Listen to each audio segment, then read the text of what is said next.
Hello, this is Benjamin Boyce, and I have an interview for you today with Dr. Jane Clare Jones. Dr. Jane Clare Jones is a feminist critic and scholar in the United Kingdom.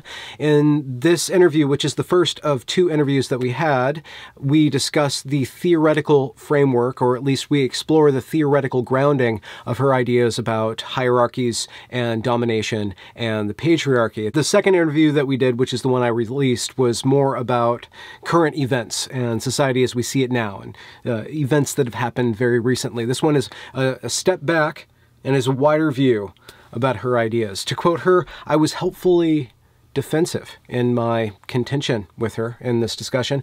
I would like us all to keep our eyes on the prize that even though we might not agree with each other and even though we might be passionate about our disagreement, the goal here is understanding. And the only way to get to understanding is looking at things in ways that we haven't looked at necessarily before. So this is a challenge for all of us, whether you agree or disagree or want this all to just end so you can go back to sleep or whatever you do in your free time away from this platform. Here's Dr. Jane Clare Jones. What are the tenets of radical feminism? Well, I mean, can we call it second wave feminism? We tend to now in the current crisis or in the current stage that we're in, we all tend to define ourselves as radical feminists. Okay, yeah. But we're not actually all radical feminists. I mean, if we were in the second wave now, I wouldn't be a radical feminist. I would be like a post-structuralist, socialist feminist. Okay, okay. We all call ourselves radical feminists now to like distinguish ourselves from liberal, what we call either liberal feminism or intersectional feminism. Intersectional feminism thinks it's more radical and thinks that it's a very complicated story. Intersectional feminism has a caricature of second wave feminism, which is what it calls white feminism. Okay, yeah, I see that popping up, yeah. Yeah.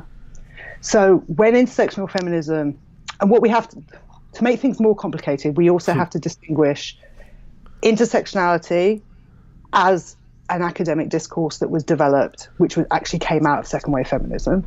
There's nothing wrong with Crenshaw's. So that was, Kimberly Crenshaw's a black legal scholar and feminist. So she developed, I don't know, it's a very famous essay called Mapping the Margins, in which she laid out the principles of intersectional analysis. It's unimpeachable. Like it's just a very necessary and important analytic method, right? Yeah. Okay. So yeah. Whenever you are looking, whenever, but it has to be done. It's a point. It's a methodology, right? It's not a dogma. The methodology is whenever you are looking at something and you are doing a piece of feminist analysis, you should pay attention to the way in which any particular group of people that you're looking at's experience will be inflected by the way in which it intersects with other axes of oppression. And if you're a white woman and you're looking at something involving black women, you should not just impose your assumptions about your experience as a white woman onto black women when you're analysing them, because their experience is different from yours because it's inflected by other axes of oppression. Okay. Okay, so yes, this is all absolutely correct. Around 2011, 2012, this thing that I call Tumblrized intersectionality emerged in tandem with trans activism. They came at the same time. It was like a pincer movement.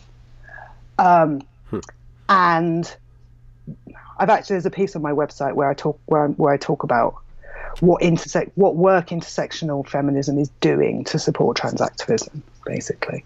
Okay. And in that analysis, it flattened the second wave into this caricature that it called white feminism. And suddenly it was like, we've just discovered that race is important. And we were like, really?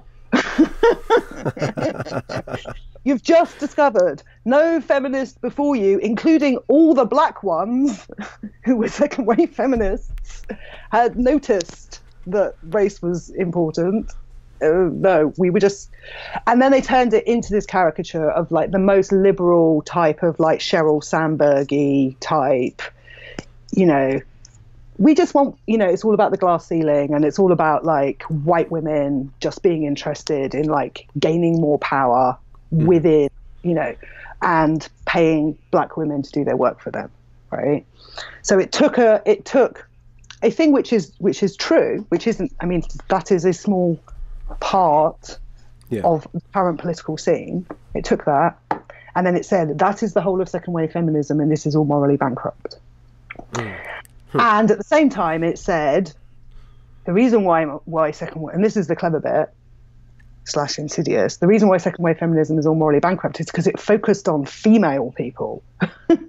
And feminism isn't about focusing on female people, because if you focus on the only people who care about focusing on female people are rich white middle class women, and therefore feminism must be about all of the axes of oppression, and the most oppressed people are trans women, and therefore feminism should be about centering trans women. And suddenly, and because of intersectionality, female people have no shared political interests, and there is no shared experience, and there is no such thing as womanhood, and that is an essentialist idea, and blah blah blah blah blah. And lo and behold, feminism ceases to exist, actually, because female people cease to exist as a class, right? And so essentially they used intersectionality to destroy feminist class analysis.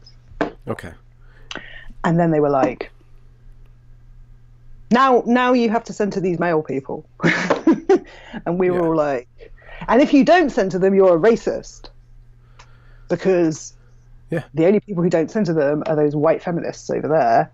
So, and that was very powerful, because there's a kind of irony to it, right? Is that through using that caricature, it's a very powerful controlling technique to tell left-wing white women that they're racist. They'll suddenly, because you can't turn around. If you have a decent left-wing anti-racist analysis, you can't turn around and go, I'm not racist, because you are, because you're white. And you can't say that, so you can't assert that you're not racist. And then we all got, I mean, this is one of the things that happened when it first happened. This was like 5 or 6 years ago. We were like, and at that point, there were no black women on our side, right? So we were hamstrung, actually, for a while. And we were, I left the fight like 2 or 3 years ago for many reasons, but we were completely stuck for a while. And one of the reasons I left was I was like, there's nothing we can do with this accusation of racism until black radical feminists turn up and start and get in the trenches with us. Because now the black radical feminists just turn up and just go, shut the fuck up. And we're like, okay. And they're like, this has got nothing to do with this, and black women also don't think that male people are female, by the way. So that was an important part of the story. But I mean, intersectional feminism as it's practiced out there is bullshit. Well, do you think that was just a natural outcome of that analysis, that once it made its way into the popular sphere, it would degrade in that way? Or do you think it was corrupted or just seen as a tool for power once it's decoupled from the knowledge production of using it as an analysis tool? I mean, there is a historical black hole, right, around how the discourse emerged, which we actually can't solve, right? Because it's not. And the problem is now it's been taken back into universities and legitimized, right? But it didn't appear in that form. It appeared in social media. Right, so we first ran into it. The first time we ran into it, I don't know if you've read my like Annals of the Turf War thing, but like we first ran into it in like, you should have a look at that if you want to get like a summary of, well, the experience from the perspective of British feminists anyway. Okay. We ran into it in like, I don't know, 2011, 2012, and not in the university or out in social media? No, on Twitter. Okay. On Twitter. Where it was coming after you, or you guys you're doing your work and expressing your positions. Well, I'll tell you what happened. I can tell you my personal story. What happened was me and another feminist activist I knew, it was actually her idea, but I was helping her, try to set up a feminist party. And we did a certain amount of work on it together, kind of coming together with, you know, these are the things that we think we would like to focus on and blah, blah, blah. And it's like, we weren't expecting to win, but we wanted to, like, there's going to be some cat interruptions at some point. Yeah, me too. Yeah. Okay. What are you doing down there? Yeah. But you guys wanted to at least get exposure to the possibility of a platform going forward and bringing attention. Right, and bringing attention to it. And also to, I think, I mean, and this is something I'm still interested in, right, is to me, feminism is just women's issues, right? Feminism is like a, this is what's so frustrating about the intersectional critique. Yeah, to me, feminism is like a wholesale critique, right? It's like we have things to say about the economy, and we have things to say about environmentalism, and we have things to say about meaningful labor, and we have things to say. I mean, it's not just the things that people typically think of as being like under the province of feminism, right? So, and I'm still interested in doing this, right? Because we're all in a terrible political situation. We've got a governing class that doesn't know what they're doing, like blah, blah, blah. And really good second wave feminism is it's actually a very, very deep analysis of like the structures of thought and how they relate to our social relations, and, you know, how things would be different if our relations were not structured around dominance hierarchies, basically. Okay. And how that would affect, you know, people's lives, how we valued the type of labor people did, how people's social relations were constructed, you know, how duties of care were distributed, all types of stuff. Yeah. Have you seen an effective social group that can work in the real world and be effective without a dominance hierarchy, whether explicit or implicit? Is it possible for humans to interact in a productive manner without a hierarchy? It depends what you mean by hierarchy. I think there can be hierarchies. I don't think they necessarily need to be dominance hierarchies. Okay. I mean, okay. So dominance hierarchies are hierarchies in which certain people's needs are privileged. I mean, this to some extent relates to transactivism. It's about narcissism and whose needs are prioritized and whether there is mutual recognition. Yeah. Okay. So if you think about the kinds of things people say about the difference between like masculine and feminine management styles, for example, you might still have someone who is in a position of authority, but the way in which leadership is exercised it's not exercised around dominance. Okay. There are ways of doing that. So dominance as opposed to are you saying that dominance is basically sorry yeah well I wonder if you mean dominance is purely just a negative sort of action where one person controls everybody else and everybody else's resources are going to them and through them and redistributed through that central authority. So authority and dominance are slightly different things, I would say. All right.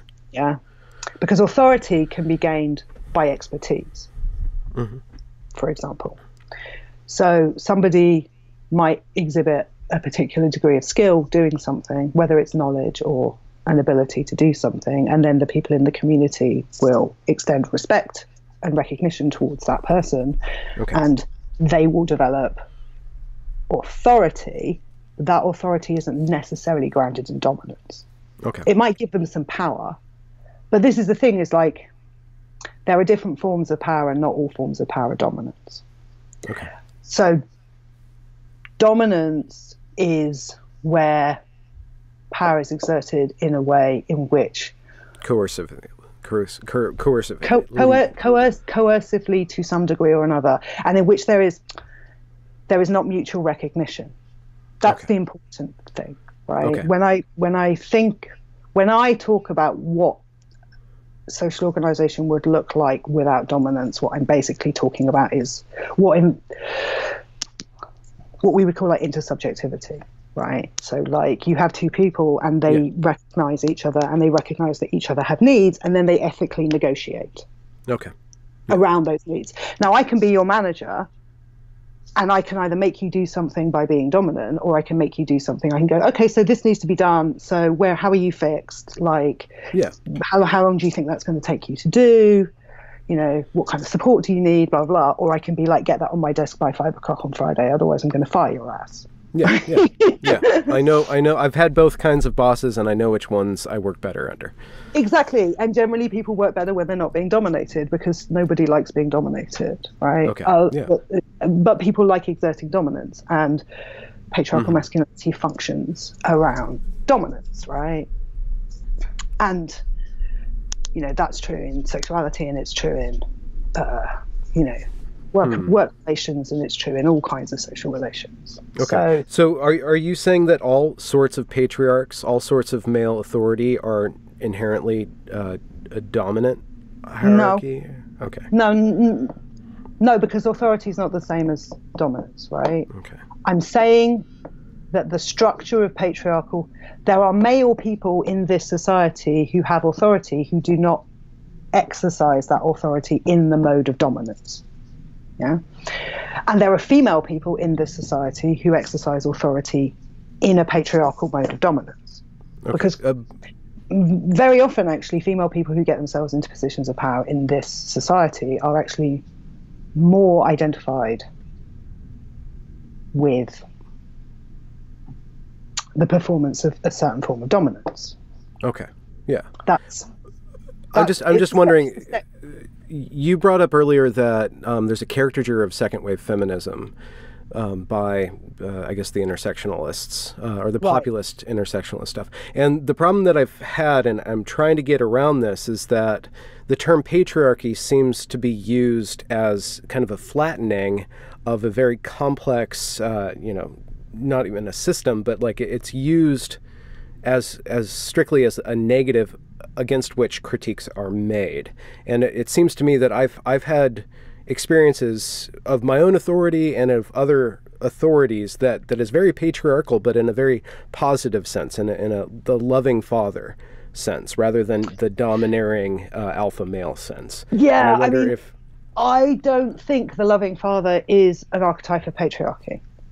Okay. We have, I mean, this is overly simplistic, yeah? But if you look at kind of psychoanalytic models about this, so all human beings, ideally, we have you can think about this, there's like a maternal and a paternal function, right? And there is, in any parenting relationship or any relationship of authority, there's a caring function, and then there's a disciplinary. Disciplinary, okay. There's a disciplinary function. Now, how you discipline, you have to set boundaries. That's important. How you discipline doesn't have to be done in a mode of dominance. Very often it is.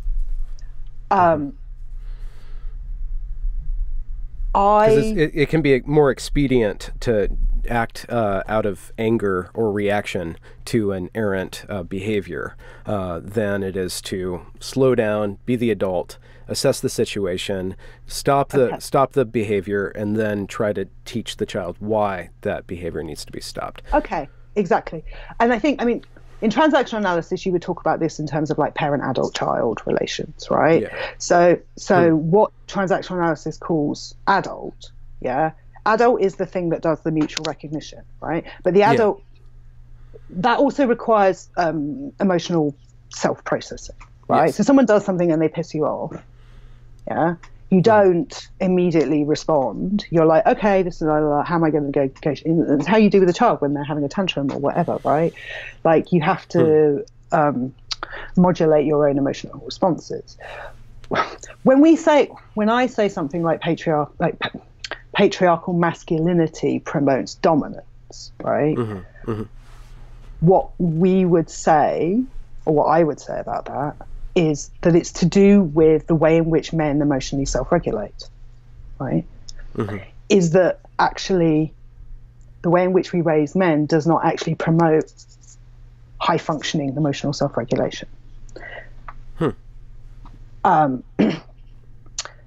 So men tend to try and get their needs met very often by exerting in more coercive ways rather than in, if you look at the difference between like assertion and coercion, assertion requires more self-regulation. Okay. Right? You look puzzled. No, I'm just processing it, because it seems like I think that, well, one, are you only looking at the negative attributes of men, and is because those are the things that stand out, and so that allows you to form kind of a stereotype of the negative aspects of patriarchy and say that that is the dominant form. Patriarchy. I mean, I think the thing is, what you have to separate, or when I say patriarchal masculinity, I don't mean men. Yeah. Yeah. And when both men and to some extent women, patriarchal masculinity is a form. It's not. It's a mode of organization and power in the world. It's a mode of social organization. It's a mode of social relation, and it's underpinned by a set of psychic structures and a set of like interpersonal ways of dealing with things. Okay. Now, not all men, to some extent, men are inculcated in patriarchal masculinity, right? And a lot of the stuff that we talk about, you know, the fundamental structure of patriarchal masculinity is about having to maintain like invulnerability, having to maintain not being allowed to be seen as weak, not being allowed to be seen as dependent, having to maintain dominance, right? So it has a certain set of characteristics. And to some extent, to greater or lesser degrees, depending on what kind of families male children are raised in and what kind of social environments they're raised in and whether they live in liberal communities or not or whatever, those values are impressed more or less. Yeah. If you look at the English public school system, for example, right, the English public school system is a classic example of, if you wanted to think about what is it that we do to male children in order to produce a certain kind of behavior that will facilitate a certain kind of power structure, the English public school system is like the axiomatic example of it. Yeah, where boys are separated. You take male children away from their mothers before they have fully internalized what in psychoanalytic terms we'd call like self-holding, yeah? So before they're fully able to process their own emotions. So when you're a child, you can't process your own feelings properly, right? And if you have good parenting, that's what your parents do. They teach you how to hold your emotions. So you get frustrated and your mum comes along and is like, oh, okay, it's okay, don't worry, and la la, and she lets you get a bit frustrated and she calms you down and she contains your feelings. Yeah? That's what good parenting is, as well as drawing boundaries, right? If you take boys away from their mothers when they're 7, they have not internalized that. And then you put them in a very, very hostile environment, which causes them to cut parts of themselves off. So they become emotionally dislocated. And then there's a very, very rigid hierarchical structure, which has a very clear dominance hierarchy. So the older boys essentially bully the younger boys, and you have to tolerate this process of being bullied, and then you get into a position of dominance, and then and all of the unprocessed feeling, you then project outwards, and you turn it into aggression. Okay. That's kind of a model. Yeah. It's a kind of, and why do you do that? You do that so you produce men that you can send to India. To run the empire. Right. because I don't know if you can get away from. I don't know if this is a fact. I don't know if you can get away from this observation that if you have, let's say you have 10 people in a room in a very stressful situation, and the person who can maintain invulnerability the longest is going to come out ahead over and over and over again. So it's going to create, you're going to get more rewards for being invulnerable than you are for being vulnerable in any stressful situation, unless you create some sort of controlling container, but that controlling container will then have to maintain invulnerability against other controlling. I mean, I think this is the thing, and I think this is what I would say from a kind of feminist slash like hippie Buddhist analysis, right? Yeah. We think of invulnerability like a fortress, right? So we think that in a stressful situation, the opposite of invulnerability is going to be like panicking and freaking out, right? Okay. Yeah. Mm-hmm. Because we, in the West, we tend to think of it in terms of very rigid, hard structures, right? If you think about it how the Taoists would think about it, or how I would think about it, there's also, there's strength in bending. Yeah. Right? Yeah, I was going there too. Yeah. And actually, it's much more resilient in the end, right? Because if you try and hold everything like this, like, the thing about the thing about having emotional containment, right, isn't that you don't feel anything. It's that you're not scared of your feelings. That's the difference. When you teach men invulnerability, you teach them to repress feelings.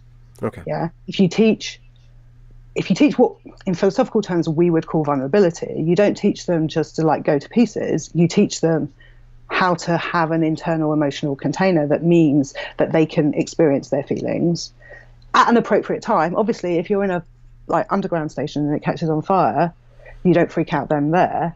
Yeah. And if you were a healthy human being who had good emotional regulation, you wouldn't, because actually we have very good mechanisms for that. We go deadly calm when that shit happens.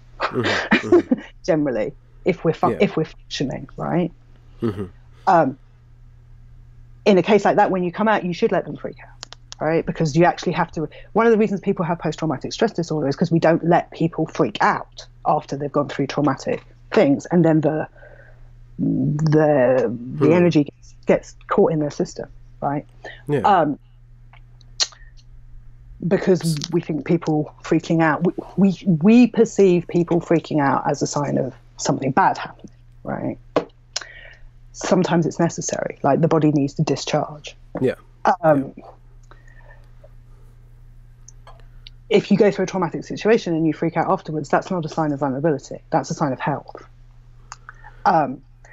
So we have to think about these things in a much more contextual, like appropriate way. Right? I wonder if gendering that rigidity as patriarchal, or saying that this system of toxic behavior is masculine, and gendering it, if that doesn't make it more difficult for a more fluid understanding to occur about what it means to be a beneficent rather than a controlling or coercive leader. If it's just leadership and power structures, to gender it seems like almost to carry on a sort of sexism that we've been trying to get away from for the last 150 years. But this is a description-prescription problem, right? Like, I'm not gendering it. It is gendered.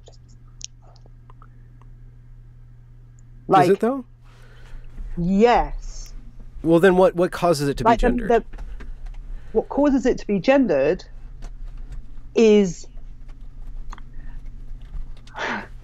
men are better at pulling off this behavior than women are? No. What causes it to be gendered in origin, right, is very complicated. Yeah. I mean, this is actually what my philosophical work is on, right? My philosophical work is like on, like the metaphysical structures of subjectivity, right? Like the imaging, like the symbolic. It's hard to explain. Like how we think, this stuff. How we think bodies, how we think subjects, how we think. Traditionally, Western thought has thought subjectivity, and when we say it has thought subjectivity, it means it has thought masculinity, because they didn't think about women's subjectivity, right? So when Western philosophy thinks what is it to be human, it isn't thinking about women's experiences. It is gendered, yeah, because you wouldn't construct. So a lot of my philosophical work is actually on like invulnerability and penetrability and like these types of things, right? You would not construct subjectivity as invulnerable, impenetrable, fortress-like if you were including women's subjectivity, right? because women's subjectivity isn't structured like that because of the nature of our bodies. Right? When you grow people inside you and you feed them with your bodies and you have blood and milk passing across your bodies, and because of the way we have sex, if we're heterosexual, it doesn't make sense to construct the image of a human as a fortress, right? Or to think that the skin is like a wall. This gets very complicated, right? Because, and this is to some extent, obviously, why we're kind of off topic, right? but to some extent, this is why I ended up involved in this fight. It's not, I was telling you the story, but it was to do with setting up a feminist party. But actually, I work a lot on like the relationship between metaphysics and images and symbolism and bodies, right? And how male embodiment has fed into our concepts of subjectivity and how we have structured our ideas of personhood. If you look at the concept of legal personhood, a legal person is nominally neutral, but they're not actually, right? Because we have all these territorial conceptions that underpin our idea of what a person is, right? And for example, that causes a huge amount of problems when it comes to like the prosecution of rape, which is why you always get people talking about trespass and burglary and things like this when people are discussing like a violation of a domain. It's a violation of a domain, exactly. Okay. So we think of bodies as domains. We think of bodies as fields or territories or houses or castles, So then how do you construct what is the personhood of a penetrable creature, right? Or a creature that is coded as penetrable. So when I say it is gendered, right? Because when Western philosophy thought a person, it thought that person as impenetrable. Okay. Yeah. Right. And that's related to the structure of vulnerability, to the structure of masculine vulnerability. It's related to the structure of identity. Right. If you look at transactivism, the whole issue about pronoun fascism is about the fact that they're not thinking identity as relational. Yeah. Right. Yeah. Identity is a relation. Yeah. I think you talked to Asher about this, yeah? Yeah. Identity is a relation. It's not something you possess. You're not a castle. Men are not islands. Human beings are not islands. Neither male nor... The thing is that the argument is, from a feminist point of view, it's not that women are penetrable and men are not penetrable, right? It's that human personhood... is interpenetrating. Is interpenetrating, right? Okay. Exactly. But which doesn't, if you build on that, it seems like the complexity is inherent in that base conception that every body is actually interpenetrating every other body. Everybody which is interpenetrating. Leads automatically, if I just kind of jump to like the end of that thought experiment, it leads to like a rowdy sea of chaos, which ironically enough is like the Petersonian feminine, right? Like it's this incredibly fluid. Can it be contained? Can it be simplified? Right. But my immediate response to that is to perceive that as chaos is a masculinist response, right? Well, I don't think chaos is necessarily bad. It's just how is it simplified? How is it controlled? How is it regulated? How do you make contracts, and how do you build wealth, and how do you assign functions, and like how do you build a very complex structure if there are no units of the structure to build? It's like trying to make a Lego castle out of flubber. This is kind of hilarious because this is what men always do. They're like, oh my god, everything's all fluid and it's all going to get out of control, and I want the wolves. It's so funny. It's like a visceral, reaction, right? I find it hilarious. That's it, right? Because it's firstly, okay. So when we come back to it being gendered, right? The problem is, we think this is not what we're supposed to be talking about at all, but I love this shit. So, me too. The problem is our brains spatialize, right? Yeah. So concepts and words are spatializing. Now, it's very obvious why our brains do that, because we live in a world of material objects and our cognitive faculties develop so that we could manipulate them, right? So great. Very important. No one's saying get rid of that. Yeah. The problem is that spatialization produces either or thinking, right? So we're like, it's this or it's that. Yeah. So from that reaction to the fluidity, yeah, they're like, ugh, is a sense that if there are not clear delineations, everything just becomes a blob. Yeah. Right? Yeah. And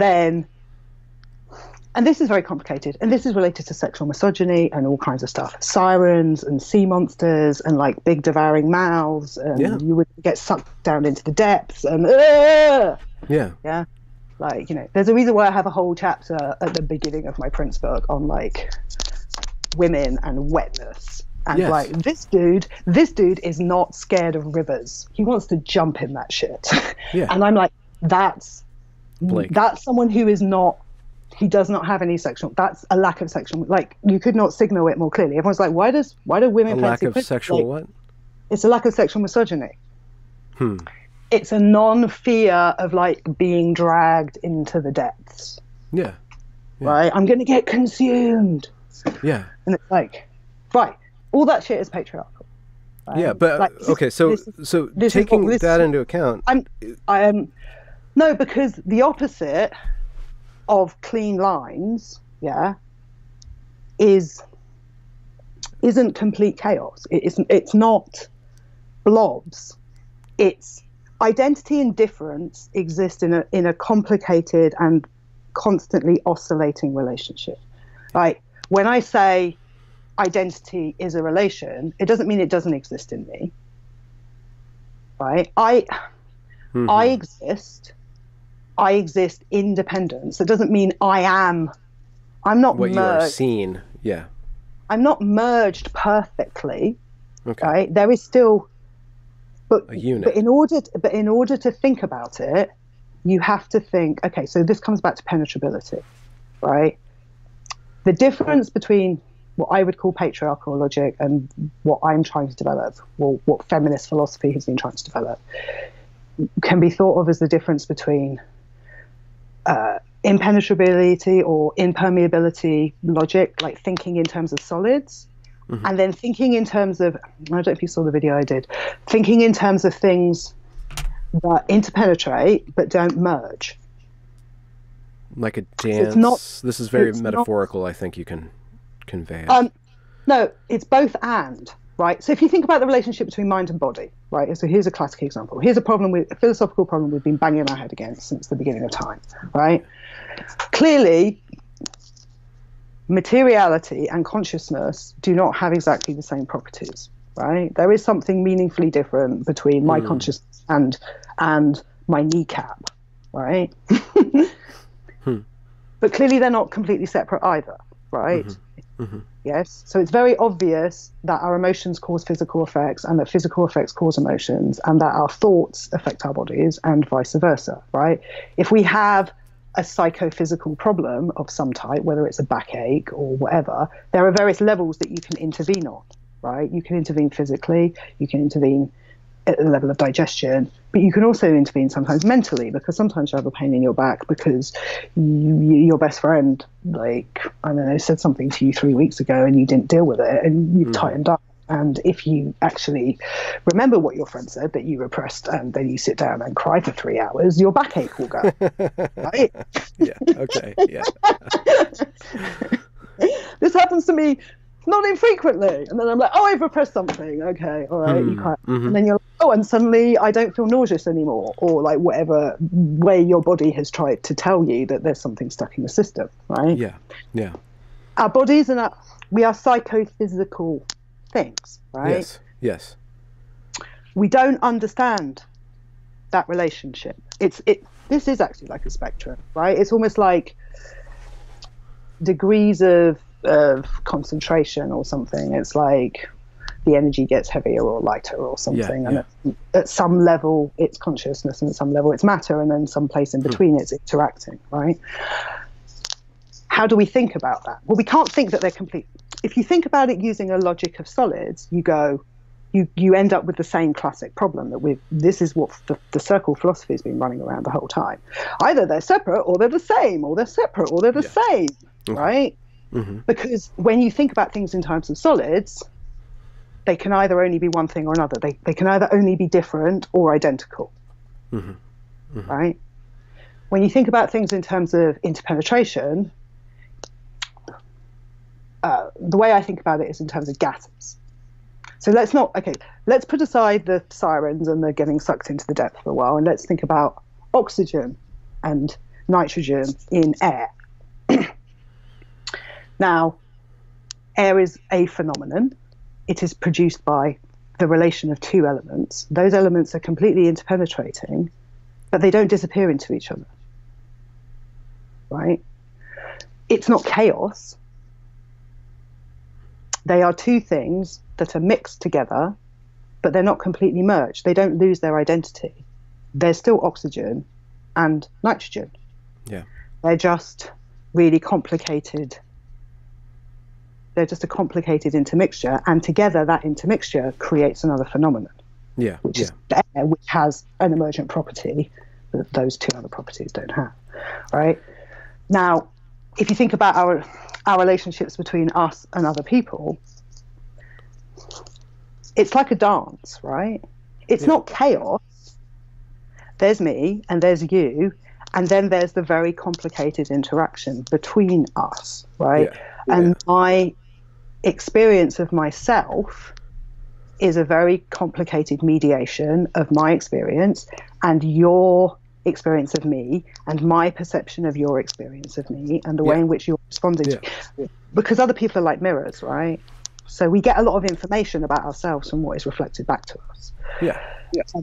So my sense of myself is not separate, can't be separated from another person. It doesn't mean I am the same as that other person. And it doesn't mean that you're not responsible for your actions in relation to the other person? No, it doesn't mean that no. Ownership of your own feelings and your own actions is absolutely crucial, right? This is also a problem that comes up in feminism, right? It doesn't matter. Things happen to you. They are unjust. Whether they are unjust or not actually doesn't change who is responsible for dealing with those feelings. Because no one else can deal with your feelings but you. Like, we are intensely dependent creatures, but we are still inside our own psychophysical bubble to some extent, right? I can pick up on your feelings, right? If I'm not projecting, but actually my capacity to read your feelings correctly is very largely determined by how good I am at processing my own feelings. Because I have, in order to be well attuned. So what you want is good attunement, right? When I talk about attunement versus achievement.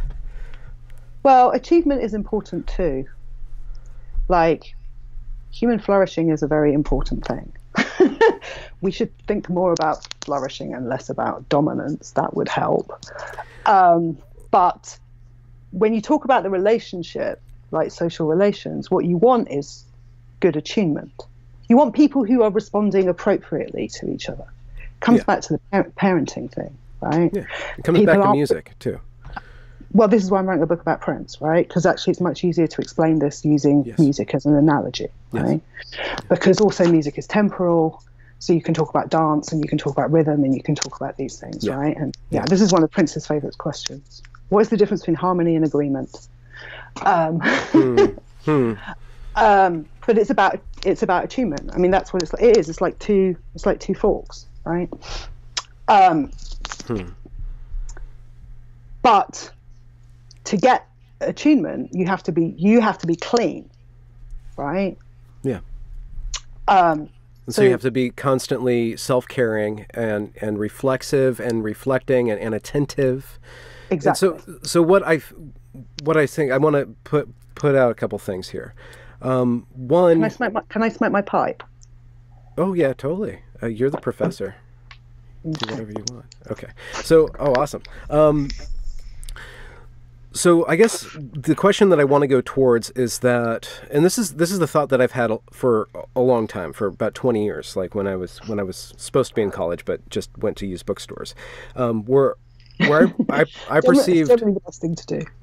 So I perceived, and this is in the mid to late 90s, and then there was this outcropping of a certain sort of feminism that was very activist oriented, that was very negative towards men, and it was kind of situated in the academy. And I think this might be you could probably say what I'm talking about, but I don't know. But I developed a certain perception of feminism that I thought was out of tune. It wasn't an attunement.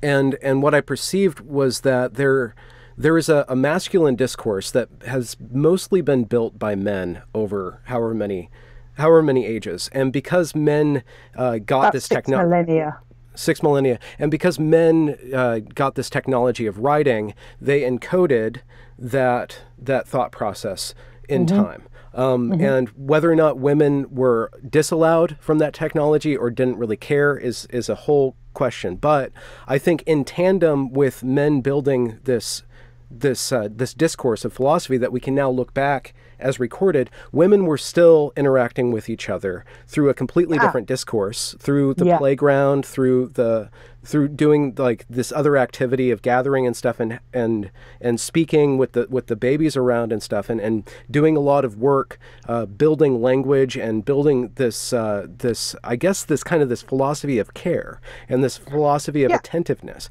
And I wonder if once feminism came into the academy, there wasn't bound to be some sort of tension that doesn't necessarily result in a generative discussion, because we're trying to retrofit this whole female discourse into this masculine discourse when it might be a huge project to actually mediate between those two without necessarily being contentious. And so this is why I want to go back to describing feminism in relationship to the patriarchy, and critiquing it in relationship to the patriarchy might not be necessary, or it might only be necessary in order to say, okay, there's certain tools that have been developed in the masculine discourse that we can use, but certain things that the masculine discourse can't cover. We need to use other forms of communication. I mean, you can think about this as so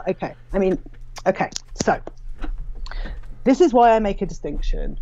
I mean, I make multiple distinctions, but I make a distinction between patriarchal masculinity and patriarchal femininity and femininity. But is there a matriarchal femininity and matriarchal masculinity? Because and furthermore, and I want to bring one more point up to go back a little bit, is that it's easier to critique men's actions because they are overt, because they're out there, because they make a mark in the world. It's more difficult because, by and large, the feminine way of dealing with things is covert, is by suggestion, is indirect. And this comes just from my own experience working with children, working with women as a preschool teacher for a long time, and just being attentive to just basic modes of interaction. So it's much more difficult to see the negative matriarchal forms and the positive matriarchal forms because they're not as overt as the patriarchal forms. Well, I mean, they don't have the same. I mean, like you say, they don't have the same kind of written record. Yeah, I mean, one of the things is that we don't have very many forms of what is recognized as like women's culture, right? There are part of the project of second wave feminism was to try and recover aspects of that. Okay. Right? And to use certain kinds of, I mean, all of these things, but these kinds of images of water, like images of weaving, images of spinning, like poetry, these types of music, like, like ways of expressing this. This is what the feminist philosophy that I'm interested in. I mean, this is what's interesting about the relationship to transactivism. This is all like, this is not what I do, right? What I do is this stuff. Like, how do we articulate these, like, positive modalities of like what has come out of women's lived experience in terms of what we know about care practices and attunement and how you manage social relations, right? And that's not to say, this is why I was saying I make the distinctions between patriarchal masculinity and femininity, and femininity and masculinity. And when I say those things, I'm not saying these are the ways in which men must behave.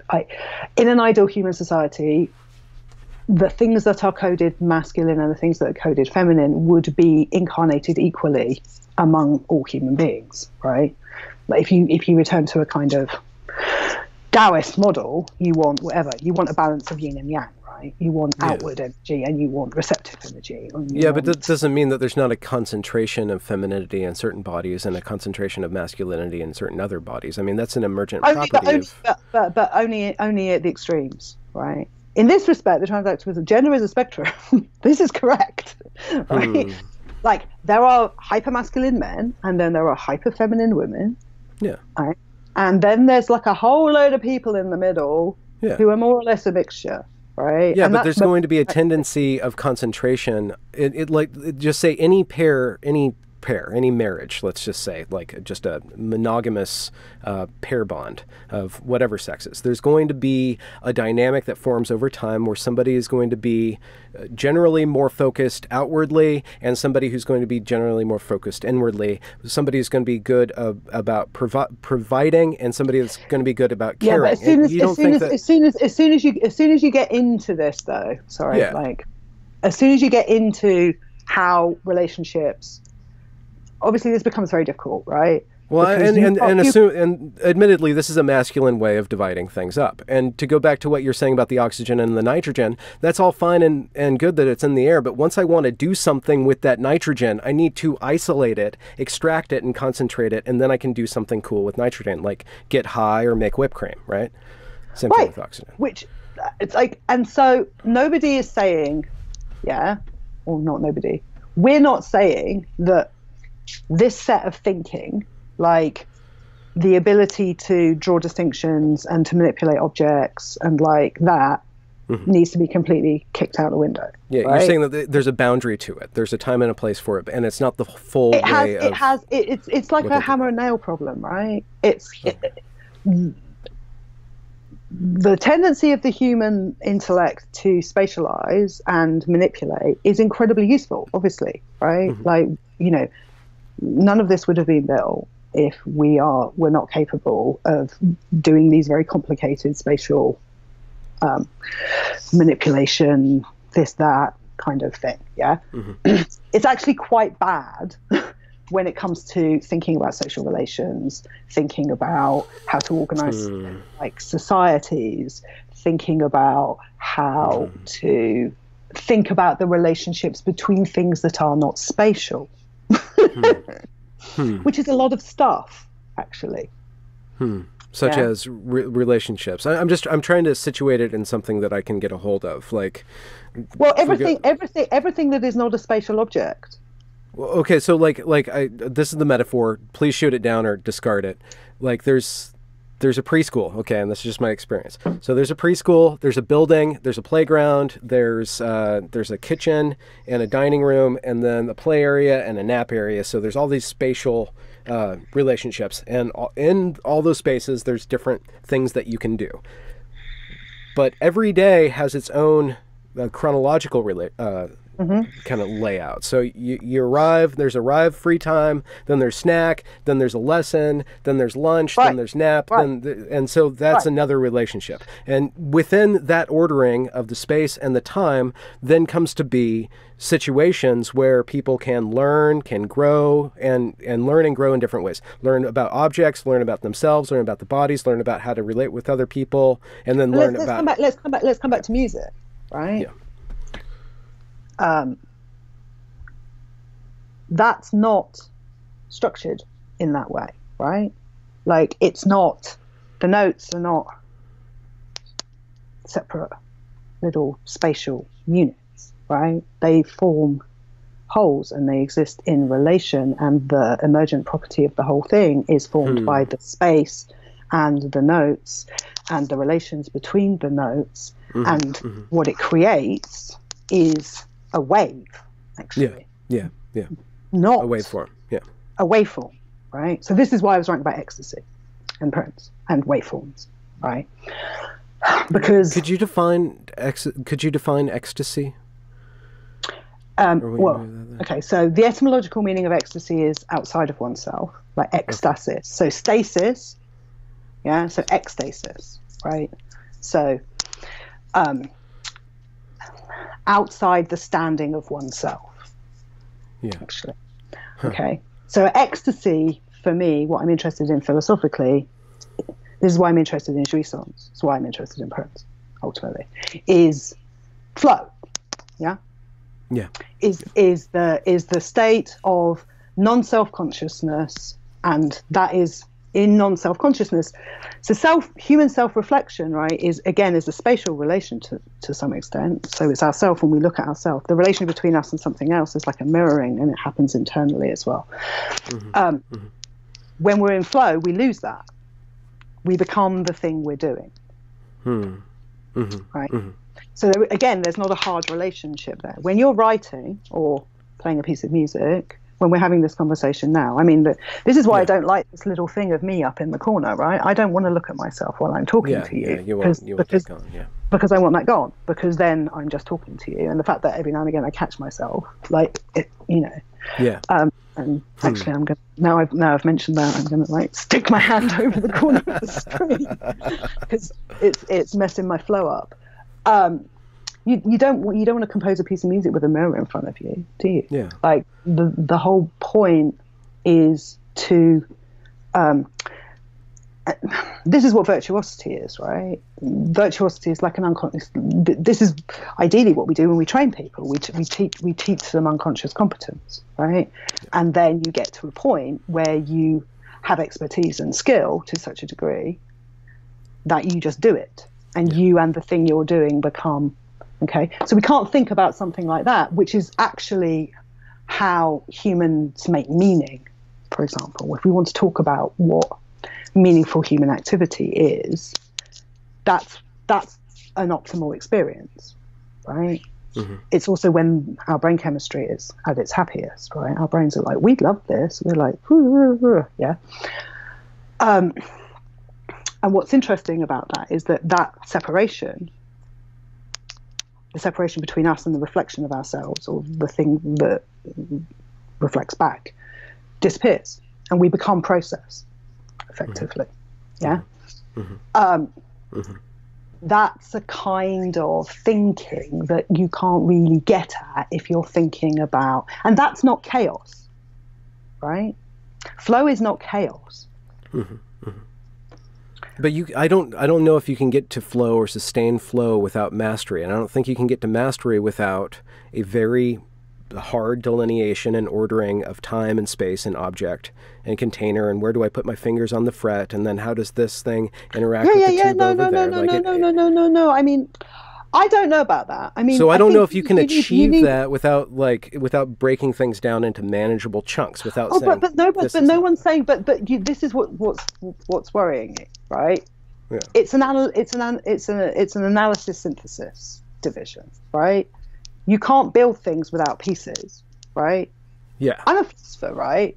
Like, I don't dislike analysis. Like breaking things down it's a left brain, or a left brain, right brain thing, or however you want to think about it. Okay. Yeah. Right? Like, you need an analytic function, like you need identity, right? You also need a synthetic function and relation, right? Yeah. And the problem is not that when we talk about patriarchal masculinity, right? The problem is not the existence of analysis or the existence of either or thinking. The problem is the prioritization of that in a way that excludes the recognition of the value of its counterbalance, and how those two things need to exist in their own interpenetration, right? And the reason why that happens in patriarchal masculinity, and this is why I make the distinction between patriarchal masculinity and masculinity, is because patriarchal masculinity is founded on the repudiation of the feminine, because it's founded on that, oh my God, like it's going to consume me, push it away thing, right? So I can't fall into the flow because I'm going to get like swept and then I'm never going to come back, and the sea monsters are going to eat me. And well, yeah, but maybe that's a good response if you're not prepared to manage the flow, and if you're not prepared, you don't need to manage the flow. Well, if you're not, I don't know. Flow doesn't happen unless you have virtuosity. Okay. Right? Like,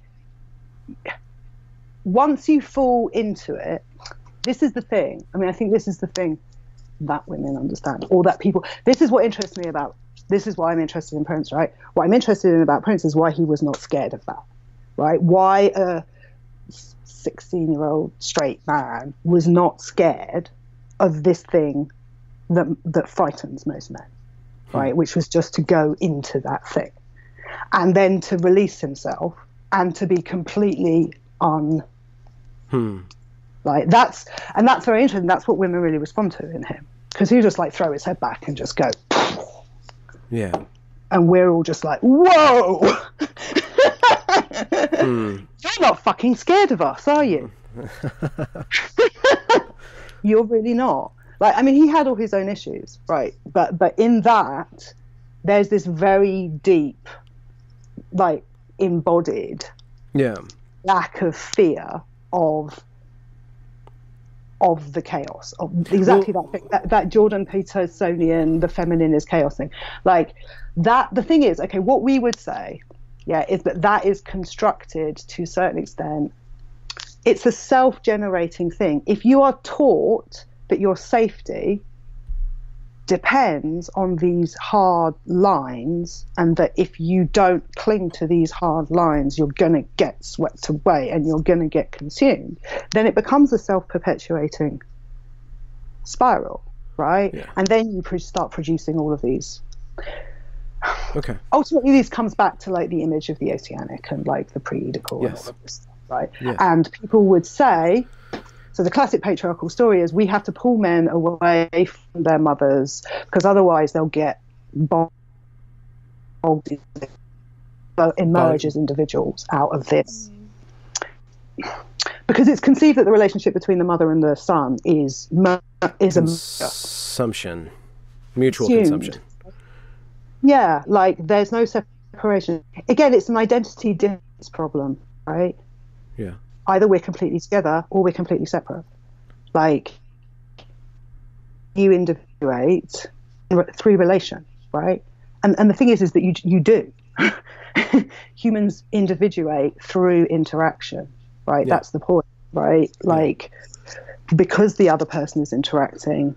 But the path towards competency is a gradual individuation from a relationship with that primary caregiver into a relationship with eventually the world, or one aspect of the world of mastery and stuff. And so it goes backwards and forwards, right? I don't want to come across as accusing you or anything, but it seems like it's somehow misogynist to have a critique of the maternal, but it's not misandrist to have a critique of the paternal, and to not be aware and wary that that these things need each other, and that there are toxic aspects of both come about from an imbalance in either direction. To bring it back to the Tao, like there needs to be right, but we would say that the image of like the consuming mother, is a patriarchal projection. Well, isn't the image of the mean dominant male a projection of the feminine imagination, or a projection of like, isn't that just the opposite thing of seeing like this patriarchal masculinity everywhere? Isn't that the exact same thing as seeing this devouring mother everywhere? This is the bit where I'm just going to go, you don't know what it's like being a woman, do you? Well, so you're saying that it's two different things, that you have a epistemological privilege over critique of. We move through the world through a power structure that's not created by us, right? Whereas you don't. So that's the difference. You don't experience what we experience of the way men treat us. Yeah. right? Yeah. But do you experience the way that men are treated by women? And ultimately, I don't want to get stuck in an argument back and forth. I'm just saying, because obviously what I'm going to say is what I see of the way in which women treat men is an awful lot of people doing an awful lot of emotional domestic care work. Yeah. I see a lot of women carrying their male partner's feelings, tending to their children, clearing. I mean, like, I'm not married, right? Yeah. So I don't do that, right? Yeah. I live in a world in which to be the kind of person that I want to be, given my personality, I couldn't be married. Because I don't, to fulfill my own intellectual potential, I could not do that if I was doing the amount of domestic and emotional labour a woman in this society would do for a male partner, unless I came along a very rare male person. Yeah. I'm going to say something very arrogant now, right? But someone with my potentiality, if I was male, the chances are a female person would have come along by now and gone, let me help you move through the world. Yeah. Yeah.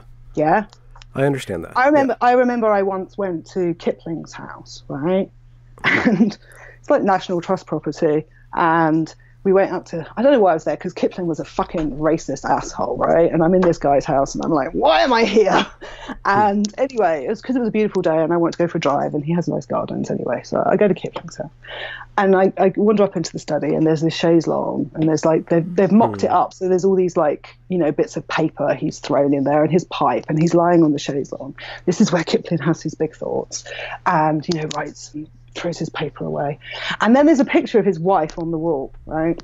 And the National Trust guy says to me, you know, she is the chatelaine. We call her the chatelaine. Like, doesn't she look fierce? And, you know, what's the word? You know, obviously, so that I'm like, she looks fucking, she's got like a big bunch of keys around her. And I'm like, she looks fucking pissed off that she's having to run this whole fucking pile while this dude sits on a chaise longue having thoughts, right?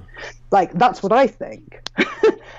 That's what we see, right? What we see is every single woman I know, and many of my friends are academics, many of them intellectuals, a lot of them have a lot more, I don't know how they live their lives, right? Like, I'm not a very physically robust person. Like, I need a huge amount of sleep. I get tired very easily. Like, I can barely do my own domestic labor and keep like the chaos at bay and do my work. And when I'm working or writing, like, everything just piles up around me, right? Yeah. And no one comes and cleans my dishes, and no one comes and like does the shopping, and no one rubs my, you know, that's what women's experience is. The women I know who hold down professorships and do whatever else, right? They also run constant mental diaries of what their children need to do and what the packed lunch has to be and who has a doctor's appointment and blah, blah, blah, and all of that. Plus, they deal with all their husband's bullshit and emotional needs and all of that stuff. Plus, they try and do their own work. And then whatever small amount of time they get at the end to actually tend to their own needs, which is tiny by the time they have like fulfilled their professional responsibilities and cared for everybody. Right? That's what we see about what women's lives are. Okay, I don't want to get stuck here because I want to try to make an argument about the outcome of that way of critiquing the masculine and the feminine and how it's affecting public discourse. One of the things that I just want to push back on is that you see women doing all this labor for men, but do you see the men that are keeping the lights running? Do you see the men that are keeping the water running? Do you see the men that are keeping all the food as cheap it is? Do we see that? Or we overlook all the products? But that's no, I mean, yes, there is the work that is done in the world. Yeah. But that is work that is remunerated and which carries social respect. And your argument is that women are not remunerated. I always have a hard time with that word. because the letter is in the wrong place. We all say remunerated, but it's spelled remunerated, and it's impossible to pronounce like that. So I always stumble over it, and we all say remunerated because otherwise it's impossible to say. Well, yeah, but then the freaking commenters on YouTube come out and like, look at it, this is how we say it. Like, well, you don't have to say it out loud. Anyways, I don't know. Like, why is that word like that? I mean, I understand because it makes sense, right? Like, etymologically it makes sense that it's like that, but it's unpronounceable. Anyway. So, no, okay. So, we do the most of the unpaid labor, right? The world is kept running by women's unpaid labor. If we withdrew our unpaid labor tomorrow, but the thing is, all the work we do doesn't produce anything. It just keeps everything in a state of maintenance. It just stops going to shit, right? Yeah. Things go to shit incredibly fast. Yes. Right? Yes. If you don't like pick up and wash, and within 3 days, I'm terrible, right? I'm thinking, I'm like, you know, here I'm doing my thing, shit, right? I cleaned up the house on Sunday or whenever it was, Monday, right? Everything's fucking fucked again. Yeah. Yeah. Like, because there is not the magic pixie that goes around moving. Women go around moving things around. Right? Yeah. Just maintaining the basic structure of life. The status quo. In a it sense. Doesn't, there's no glory, right? It doesn't leave a mark on the world. It just stops things going to shit and makes sure people get their basic needs met. Yeah. Right. And so, there's an injustice inherent in that because there's not a monetary value assigned to that, or well, there's injustice inherent to it because there's no self-actualization in that, right? We get pleasure out of pleasure is maybe the wrong word, right? Like flow. There's no flow. There's very little flow in the type of work that women do. And even if there were flow, there wouldn't be a whole audience of people going, "Whoa, look at her clean that." There's no recognition. Yeah, there's no status. There's no self-actualization. There's very little at the end of it. What you get is things don't go to shit, and the people that you love carry on living. Okay. And is there? And so vicariously, you get pleasure through the accomplishments of your husband or your children and stuff like that. So traditionally, and now what happens is women go off and do the self-actualizing stuff as well, but they still have to do all the other stuff as well. So now. Or then we have the problem that women who get the privilege of doing the self-actualizing stuff then have to pay women who don't have the privilege of doing the self-actualizing stuff to do their domestic labor, and then the injustice gets passed to women who are even less privileged. Mm-hmm. And men aren't capable or willing or taught men are not. I mean, this is what, you know, come back to the trans activism thing, and they're always like, we're ladies, and we're like, clean the frickin' toilets then. Why does nobody's inner magic gender feels involve a sudden need to mop the floor? Touche. Well, that's one thing that I've seen about, and I made this critique with, it was either Corinna or Asha Kinesis, about it. It almost seems like that there's an appeal for a certain contingent of males to want to take on the mantle of being female for all of the privileges that gets, which are basically, you get attention and you get to interact with the world on a caring, feeling, emotive level, or something like that. So there's a stereotypical female privilege that the men want to have without actually letting go of all the male privileges that they have. Well, it's partly without getting rid of this thing. I mean, okay. So you've said a couple of things. I want to separate the getting attention from the caring, feeling thing, right? Okay. The argument that I have most time for, and I think, you know, the trans women you've spoken to, Kinesis and Corinna, there used to be one of our allies who's not around anymore, she's called Miriam Afloat, who described her experience as being a gender refugee. Yeah. Given this, I would much prefer still. Let's try and take out the issue of gender dysphoria. for a moment, because we don't understand gender dysphoria. If we did, maybe none of this fucking mess would be happening, right? But if you are experiencing profound suffering and this is what you need to do to alleviate your suffering, okay. Like, none of us are going to, very, very few of us people on our side are going to say, no, don't do that. If you see the way we interact with Asher and people like that, we're very, like, do what you need to do. And like, but in terms of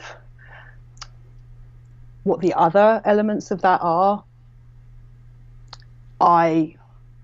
given the strictures of patriarchal masculinity, I understand that there are male people, because women have a certain form of relationality, right? We interact. I mean, this is also what's important to us about the protection of female space, because female space has a very important quality, which men don't know about because they are never in female space.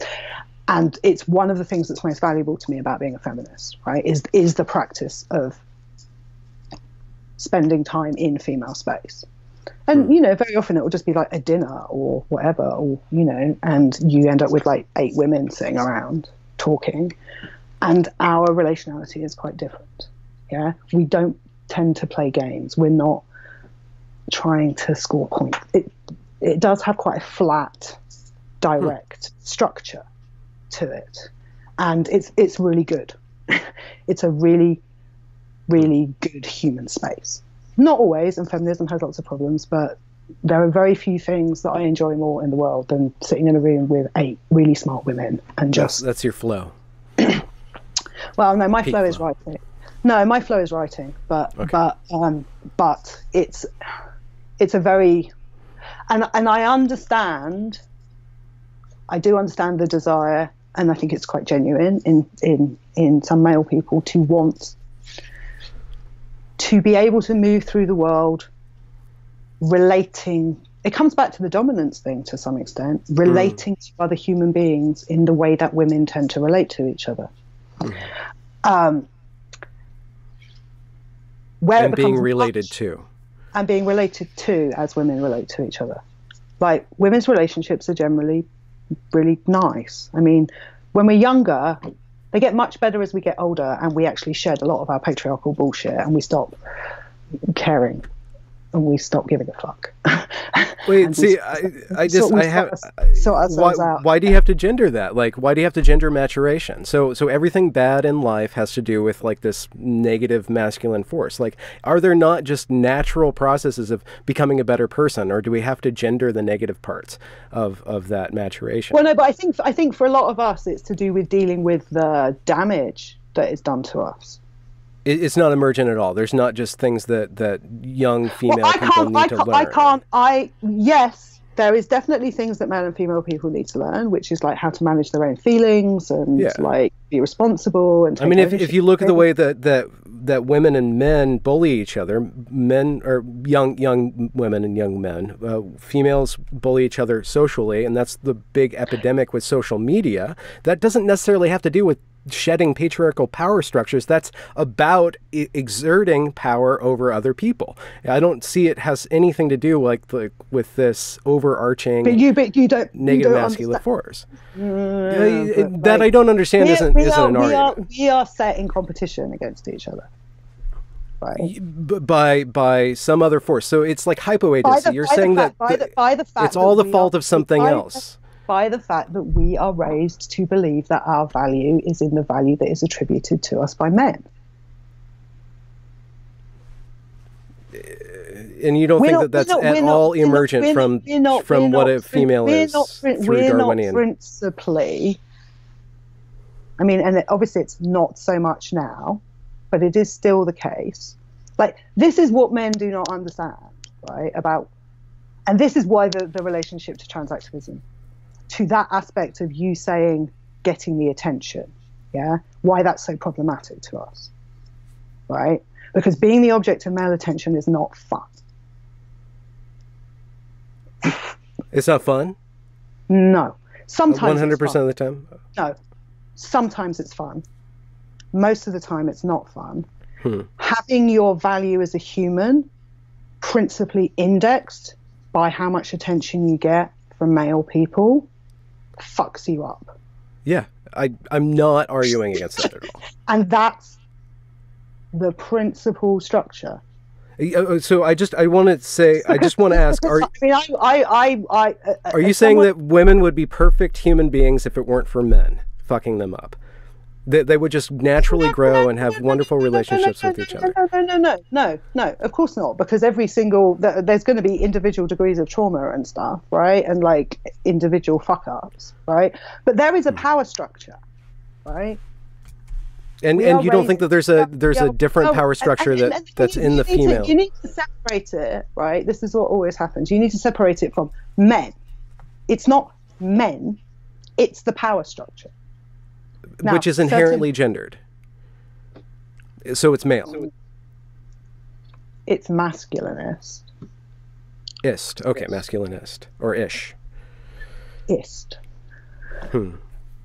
Well, is it in the interest of female people for female people to be raised to think their principal value as human beings is in how attractive they are to male people? Are male people raised to think their principal interest as their principal value as human beings is in to be expendable? To be expendable. Yeah, to go out and be a hero and die for glory and honor. I mean, these are old tropes, but I think that the tropes but those are tropes patriarchy tells you. Are there no matriarchal tropes? Do women not have any power in shaping civilization? We have fucking power in this society. We have fucking no power. Right? That's just not been my experience. And I don't mean I think that there can be. I think that there and I think I can say that without saying that there are still lots of problems. What are your experiences of women's power? The power to select, the power to evaluate, the power to when men talk about women's power, what they normally mean is women get to decide whether I fuck them or not. They get to decide, and I resent that. Well, of course, but women are, as human beings, have power to. I mean, what is that? Like the possibility space for what a woman can be in the world it's infinite. But the specific power of the female has to do basically with editing discourse, deciding what's proper, what's improper, by selecting, in the very fact of like this gendered kind of division of labor, of a woman maintaining the status quo. She decides what is the status quo and what is not the status quo. What is the level of quality of cleanliness? What are the proper manners? How are we going to address each other? How are you going to dress? Like the standards and stuff like that are managed and shaped that way. But there's all this invisible in the process of doing all of the unpaid labor and maintaining the status quo, women get to exercise some degree of control over how domestic spaces run, and men live in those domestic spaces, right? So women are basically spending a large amount of their energy maintaining the lives of the people in the domestic spaces that live with them, right? Now, you can call that power if you think, right, she gets to decide what we eat and like whether the lamps go here or there, and she will like this is a problem of relation, right? The way we experience it, the way women experience it is like, I'm fucking working my ass off here, and then I get resented for it because then the man that I am spending all my time doing this work for then feels dominated by the fact that I'm emptying myself to maintain his living space, right? And it doesn't constitute. What does that power mean in terms of that per person's development and flourishing as a human being? Right? The thing is that a lot of what we feel about what men experience as women's power are things that are then themselves created by the structure, right? Many women I know would be delighted to be relieved of the dominance that they purportedly exercise over domestic spaces if men, the men they lived with, would do the mental, and it's not only the labor, it's the mental work, the processing. What needs to be done? Do we need some toilet roll? Blah blah blah. This and what am I going to get the kids for dinner? Have the kids got stuff for packed lunch? Is the cat food? Blah blah blah. How am I going to have kids for the floor? And blah, blah. Women spend their lives running these maintenance lists. Right? I don't do this. Like, I know this because I've constructed my life in a way, like I say, to not do that. Because I can't, maybe some other women could do the kind of intellectual work that I do and still do that. I couldn't. I had to make a choice. So I chose. Yeah. I chose self-actualization. And in the process, I sacrificed family. If I was a man, I wouldn't have had to make that sacrifice. I'd probably have a family. I'd have somebody running this. I'd have someone raising my children. Chances are, not necessarily, but that's not a choice men have to make, usually. They don't have to choose between their self-actualization and I'm not saying this like boo-hoo-hoo me. Like, I'm very happy, like, because I think it's an incredible privilege that I even get to do the kind of work that I do, right? But it's very difficult for women when women, like, men they won't take on the mental work of working out how the maintenance has to work in a way that means they can actually partner with women in making that thing work, right? And then they get resented for it. And obviously the women feel resentful. Women feel really resentful. Most of the women I know who run families, they love their families and they love their husbands and they love their children and they want to maintain their houses, but they feel fucking resentful because large portions of their emotional and mental energy are taken up doing this work that produces nothing and is taken for granted, and in which the people they are providing care for, because if you care well, people don't even notice. It's only when you don't do it. Well, yeah, I'm really sorry. I have to go. This is like half of the conversation, and I don't want to get stuck here. But I think that you've delineated some stuff that I'm glad that you've delineated. I wanted to pivot towards how can we affect discourse in ways that doesn't lead to more resentment in the discourse. And what I see is a lot of pushback from men who are feeling, there's a lot of like this incel community and MGTOW community and a lot of resentful men that are misperceiving the arguments that feminists such as you are making. And I wanted to start to walk towards like being able to delineate these problems with the aim towards attunement, with the aim towards harmony, with the aim towards getting beyond that resentment or figuring out how we can actually look at the root causes of like this. And so we kind of just etched out a shadow. Unless you don't think that there is a solution. You have to go right now, or I have to go do my day job. Okay. I mean, again, this is an issue of attunement, right? So the short takeaway answer, right? The incels are a very good example, right? Because what they experience is women having power over them, right? But and the resentment that they feel about women having power over them. But what they're actually resentful about is the fact that they have desire. Their problem is they won't own their own desire. That's what causes the basis of narcissistic patriarchal rage against women. Men need to learn. This is also why I'm interested in Prince. This is why Prince was not a misogynist or a sexual misogynist, because he owned his own desire. You have to own the vulnerability of your own desire. And that's the condition of possibility of being able to see someone else as a human being.